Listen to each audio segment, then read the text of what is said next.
Hi, I'm here to tell you about how my copyright lesson presentation fits the Assure model.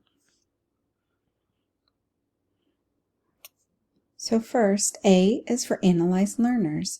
Before planning my lesson, I would be sure to understand the general characteristics, entry competencies, and learning needs of the students I would be working with.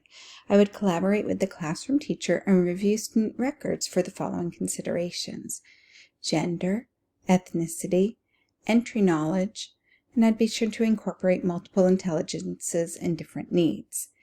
In the presentation that I completed, I made sure to include diverse pictures and names and scenarios to help meet the needs of students from different ethnicities and make sure that everybody feels represented. I also looked at students' previous research work, would ask the classroom teacher if there are any particular difficulties that students are having and their level of success so far on the topic. I would also be sure to talk with the classroom teacher if there are any IEPs or 504s that need to be followed, and if there were any scaffolding that would be necessary in order for students to be successful. My presentation included audio and visual components. I also appealed to the interpersonal by asking students to imagine what it would feel like in different scenarios.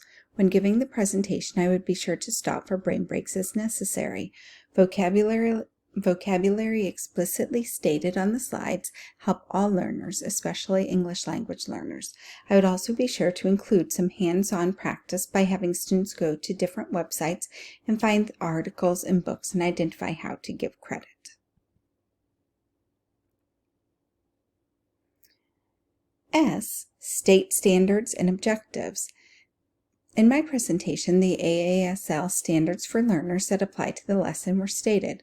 The learning objectives are stated with the "we will," meaning what the students will be able to do. I considered the audience and my learning objectives and made them grade appropriate. I used behavioral verbs for learning objectives such as define and identify. It is important that students have clear expectations for what they should be able to do at the conclusion of the lesson. With the presentation being just one part of a more complete lesson, I would be sure to state the standards and objectives for each of the different parts of the lesson as they occur. It is also important to review the objectives at the end to make sure that the students understand and can state their learning. The next S is for select strategies and resources. I use teacher-centered approaches to introduce the content. I would present the content using an interactive whiteboard and engage students with the hook of the 3 different scenarios of the yearbook art contest as presented in my presentation. When presenting live, I would engage the students in purposeful, frequent talks and small group discussions. I selected resources based on what would be appropriate for the students in their presentation. My examples included resources that the students would be using for their research and that I know everyone has access to and have used before, such as WorldBook Kids. All of the resources that I used were linked to the district's Clever site that students already have accounts for and have already had practice using. The resources met the selection rubric criteria found on page 49 of the Smaldino text, which includes alignment with standards, outcomes, and objectives, accurate and current information, age-appropriate language, interest level and engagement, technical quality, ease of use, bias-free, user guide, and directions. All of the resources that I used have already been vetted by the district and the instructional technology personnel. U is for utilize resources. When creating my lesson, I followed the 5 P's process found in the Instructional Technology and Media for Learning text.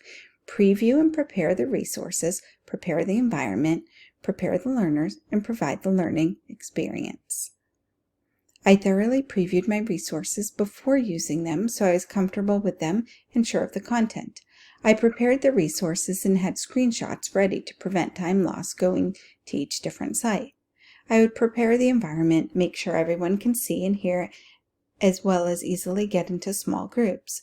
I prepared the learners by connecting the content of my lesson to what would be needed for an upcoming research project they would be conducting. I provided the learning experience by giving a presentation.